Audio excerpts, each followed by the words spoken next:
This video, we're going to use the definition of the derivative, shown right here, to determine the derivative of this function that involves a square root.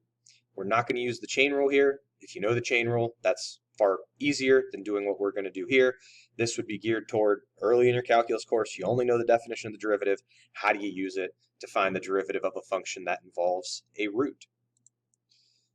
So I have my definition in the upper corner here, and I need to build this fraction within the limit. So the first component of that fraction is f of x plus h. So when I compute f of x plus h, I basically copy this function, parentheses in place of this x, and inside that set of parentheses, I need to place x plus h. I can simplify this a little bit. I can distribute the 3 into that set of parentheses, so that's simplified to the square root of 3x plus 3h plus 1, like you see at the end of this top line. Now I'm going to build my limit. So the limit as h approaches 0 is going to have a fraction after it that has the answer that we got right here, f of x plus h, starting that numerator, and then we're going to subtract f of x, that's just the original function that we're given, and then we're dividing by h. Now if you put 0 in place of this h and in place of this h, what will happen immediately after you build this limit, before you've done any algebra to get anything to cancel, you will always get 0 over 0. You will always get an indeterminate form. How do you typically get past that indeterminate form when roots are involved? You're going to multiply by the conjugate of the location where the roots are appearing. In this case, the roots are in the numerator. So keep in mind, a conjugate in math would be the same two components, in this case the same two roots, but the sign in between is switched. I sometimes see students say, hey, I'm going to square to get rid of the roots, and then I can start canceling stuff. If you square this, you're changing the value. This is not an equation that we're dealing with right here. We're not trying to solve an equation and squaring both sides and keeping it balanced. We're trying to get rid of the roots. The only option that we have to do that is by choosing to do something that does not change the mathematical value of what we start with. And that would be multiplying by a form of 1. If you notice, this fraction right here in blue is crazy. It's the conjugate of the numerator divided by the exact same thing. The reason why I need to multiply the top and bottom both by that crazy expression, I need to multiply by a form of 1 so that this does not change in mathematical value. Now when I do this, I'm going to do the full multiplication in the numerator. It's pretty involved, but just kind of hear me out here. I'm going to do first item in this numerator times first item in this numerator. So I'm foiling this out.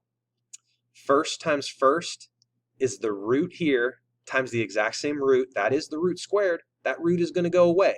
Out comes what was in the parentheses.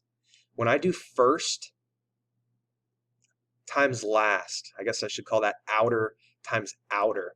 If I'm talking through the FOIL process, it's a positive times a positive. My answer is going to be positive, and it's the initial root times that other root. I'm then going to do inner times inner. That is a negative times a positive. That answer will be negative. Now the order that I multiply this red root and this blue root together in does not matter. I chose to write the bigger root, the one with the h in it, first, and the smaller root second. The order of multiplication doesn't matter. The sign of that answer is definitely subtraction. The reason why I wanted to make sure I had it in the same order as what I had here is so that what we can see is that this piece here, the outer times outer and the inner times inner multiplication, they will cancel. That's what you want to have happen with this situation. That's why we chose to multiply by a conjugate. Conjugates always, when you FOIL, have the outer and inner multiplications cancel with each other. Now I still have to do last times last, and this is a place where I sometimes see students go wrong. Last times last is a negative times a positive. The answer is negative. It's this root times itself. So it's the root squared, the smaller root squared. That is going to cause the root to go away, but if I don't have this set of parentheses here, I'm not going to get to the correct end result. The answer is negative, and it's the opposite of the full quantity that's underneath that root. Now if I was to distribute this negative in, check out what happens here. The 3x that's here is going to cancel with a minus 3x. The plus 1 that's here is going to cancel with a minus 1 that we would get after distributing in. The only piece left in the numerator here is 3h. Now you'll notice I haven't done anything with my denominator here. I left it as h times this set of parentheses on this line, and I left it that way again on this line. The goal that you have when you're evaluating limits like this is to have some h's eventually cancel. And if you don't have multiplication as your operation within either the top or bottom of your fraction, you're less likely to have that opportunity. I can't reach into parentheses to cancel things between the top and bottom of the fraction, but I can cancel common factors. And once the numerator becomes a 3h, if I leave the denominator as h times that conjugate that we multiplied by a few lines ago, these h's cancel. Once those h's cancel, try to reevaluate the limit by plugging 0 in place of any h's that remain. The only h that remains is in this position here. That's going to be 0 in that spot. 3x plus 1 is under that first root. 3x plus 1 is under that second root. If I want to simplify that and combine those roots, that's 2 of those square roots of 3x plus 1. And then I just have an answer of 3 within that numerator.